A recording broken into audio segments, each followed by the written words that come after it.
You're listening to the Communications Business Advisor podcast, the podcast for communications professionals in the corporate world who are committed to advancing their work and our field's reputation as critical business advisors that are not only invited to the decision-making table, but are required there. I'm your host, Tara McDonagh. Hi, and welcome to another episode of the Communications Business Advisor podcast. Today, we're going to talk about the first of the dirty P words, process. Yep, process. You might cringe when I say this phrase, so I'm going to challenge you to continue listening, even though this is probably a topic you hate. You might be a really strong writer or a creator and consider process stifling to the creative process, but I'm going to challenge you on that. You don't hate process. I promise, you don't. You don't hate process. You hate unnecessary process. And process, just to be clear, it doesn't stifle the creative process. It actually empowers it. That noted, one of my listeners once said, it's important to not be the DMV of process. You can picture that, right? Going to the DMV or the RMV, whatever the motor vehicle agency is in the state you're in. You're going to get something done. You get a number, you wait, you prepare with what you think you need to accomplish your goal, and it's usually some sort of over-processed task when you're inside there. You go to the window, you're told you need some other form to accomplish what you need done, and it's usually doesn't make any sense, but that's how the things are done there, right? So you go back and you wait again. No one wants to deal with that. And if you're the DMV of process, no one will want to deal with you. And unlike the DMV, most of the time people don't have to deal with you, at least not in practice, even if they have to in theory. So that's when shadow communicators come into play. You know what I mean by shadow communicators? It's those people who don't report into an official communications role or aren't aligned at all with the company's communications structure, but are hired by a business area to do the communications work because they found your no or your process too challenging to deal with. Yikes, am I right? Shadow communicators are a really terrible problem to have in the corporate world. Why? Because it doesn't take into account audience need. It focuses on the business area's requests. It also can drown out priorities and misalign activities. So how can you create a process that won't make things difficult for the people you work with? How can you make it audience friendly while accomplishing the goal? The answer is don't lose sight of the goal. Making things more efficient and effective, that's the goal. You're not creating process for process's sake. By the way, notice I didn't say internal clients. That term's banned in my orbit. You don't have internal clients. You have internal business partners. You're both there to help the company achieve goals, and you have to work together to make that happen. They're your peers, not your clients. Anyway, back to processes that aren't the DMV of process. What else should you consider? Well, another big piece of advice is simply noticing when a process will benefit the team or the company. You do this by noticing repetition. If you or your team has done it more than once, there's a process for it. Here's some examples.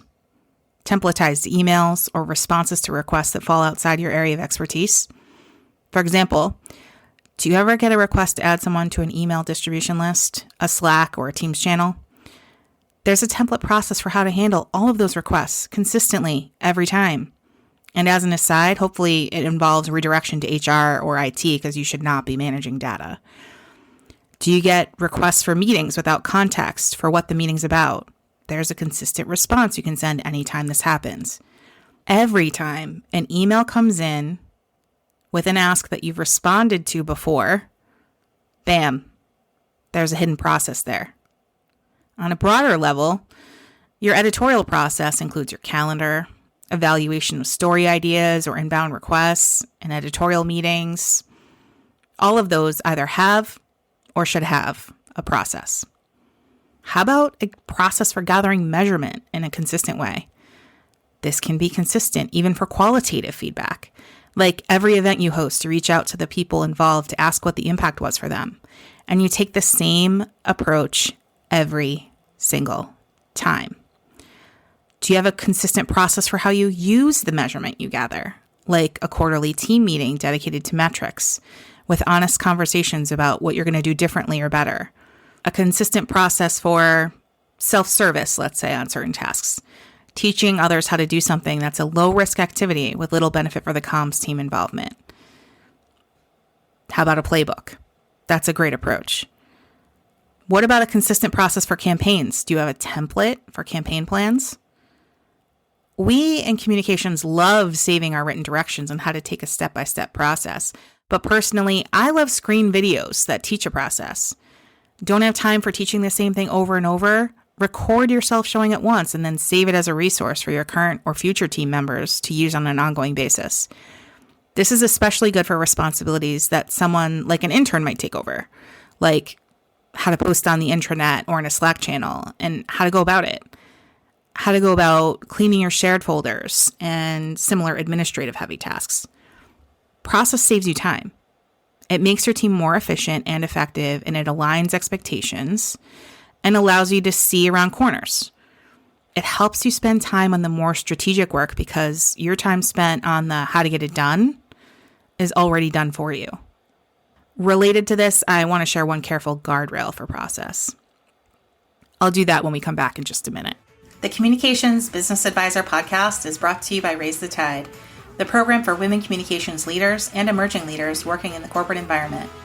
Raise the Tide is part community, part coaching, part professional development, and part mentorship.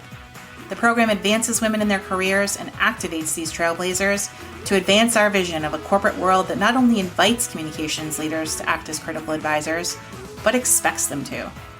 A rising tide raises all ships, but we're not the ships. Together, we're the force of the tide raising the ships for our entire industry. For more information, visit www.raisethetide.net.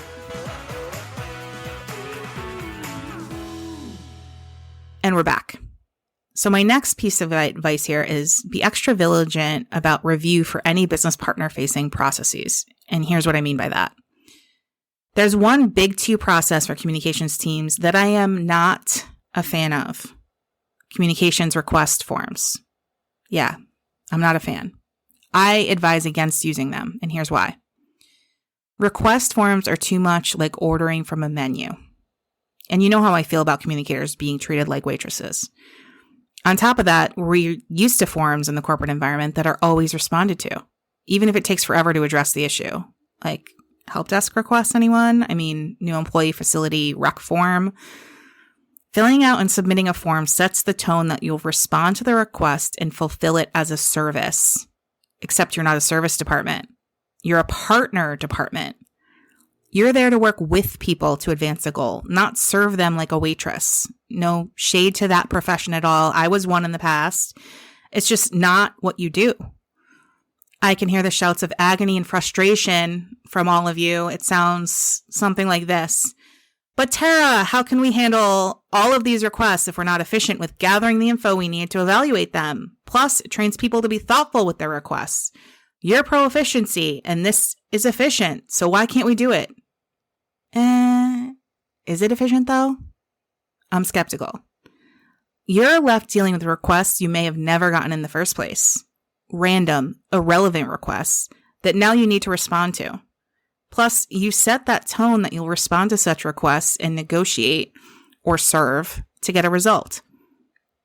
On top of this, it again leaves the impression that you're a service function. I'm big time pro processes that make sense. Huge fan of process. But consider that this is the wrong process. It sets the wrong tone. Even if you put disclaimers all over the thing that requests don't equal content or action, people still have the cultural impression based on corporate culture and ways of working that are ingrained in our systems everywhere that tell them otherwise. They fill out a form and get a service as a result in other business areas. So to expect others to treat your business area differently using the same form-based process they're used to is unfair to the requester. So what do you do instead? You tell them how to reach out to your team and train your people on asking the right questions for quick evaluation of requests. Plus, and this is important, if your team is doing their jobs well, and if you're leading the team well, you all already know about anything that might be important enough to communicate. The team is ingrained in the business in such a way that they are connected to the critical things already. What do I do instead? What do I advise? I use a form for more junior communication staffer to use to fill out as they evaluate a request that comes in. I'd rather double down on teaching more junior people to be business advisors and set up systems that focus on efficiency within a strong team of advisors and evaluators, then set up a system that reinforces playing the old tapes that encourage people to treat us like a service function instead of a partner function. Throw those old tapes and processes away. They never worked anyway, and they set the wrong tone. Now, another key point on process, I'd like to offer another lens, right? We talked about efficiency for your team, efficiency for others, but while making things more efficient for your team might be a great outcome of the work of process, the real goal, when you think about it from an even higher level, is to get to the business result quicker and more effectively. So instead of always looking at ways to make things easier for your team, or even thinking of ways to make it easier on your internal business partners, think of ways that it's easier and more effective to get to the goal, to get to the outcome. The goal is always around either advancing business goals or preventing or managing a crisis. So how do you look at creating a process for something specific that makes it easier to achieve that goal? Making it easier for your team or for those you work with outside of your team is part of that, because if it's easier and improves accuracy, then you've gotten closer to that goal. So that higher level lens can often help, because you can be stuck thinking about, I've made it easier for my team, but it's harder on those that I work with. Well, then it's not really achieving the benefit of getting to the goal easier, is it? So think about getting to the goal quicker and more effectively. Finally, think about how much time you'll save by having the right processes in place, the right methodologies that work. You'll have more freedom to do that big thinking that you want to do. You'll have more creativity to spend on the work you enjoy. Your team will too. Process empowers creativity and the business advisory work that you want to do, that your business needs for you to do. So embrace process. Look at it as an opportunity instead of some eye-rolling, painful thing that you need to do because you're a business area. It makes things better. I said what I said. That's it for this week. Next time we'll be talking about the other dirty P word, prioritization. Yikes. I have a special guest coming in to talk with us about that one, and let me tell you, it is going to be a really good one. Listen in. See you next time.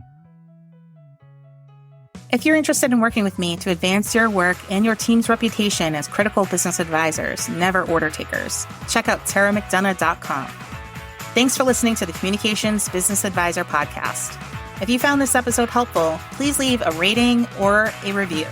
It helps people find us, and we can't ignite a movement without sharing the message.